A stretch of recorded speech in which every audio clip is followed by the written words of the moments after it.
Hi friends. Sometimes நம்ம என்ன தான் முட்டி மோதினாலும் அது எல்லாமே தோல்வியிலே போய் முடியும். ஜோசியம், ஜாதகம், பரிகாரம், கோயிலுக்கு போகிறது எல்லாத்தையுமே பண்ணி பார்த்துருப்போம். ஆனால் ஒரு இன்ச்சு கூட நகர மாட்டோம் லைஃப்பில். அப்போ என்னங்க பண்ண முடியும்? இப்போ ஒன்றுமே பண்ண முடியாது.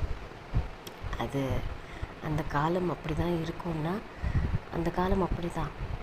அதை அப்படியே நம்ம கடந்து போக வேண்டியது தான். அதெல்லாம் மேஜிக் மாதிரி மாறணுன்னா அந்த ஆண்டவன் எழுதியிருந்தால் தான் அது நடக்கும். ஸோ அதையும் கடந்து தான் நம்ம வரணும். அதுக்காக மனசு உடஞ்சிடக்கூடாது. நம்ம சுற்றி பார்க்குற எல்லாருமே எப்போவுமே சந்தோஷமாக இருக்கிறது இல்லைங்க. அது ஒரு பிம்பம், அது ஒரு மாயை. அவங்களும் உங்களை மாதிரி, நம்மளை மாதிரி, என்ன மாதிரி கான்ஃபிடென்ஸ் இல்லாத நாட்கள் இருந்திருக்கும், தோல்வி அடைஞ்ச நாட்கள் இருந்திருக்கும். அதனால் எதையும் பற்றி நம்ம கவலைப்பட்டு டிப்ரெஸ் ஆகி ஒன்றும் ஆக போகிறது இல்லைங்க.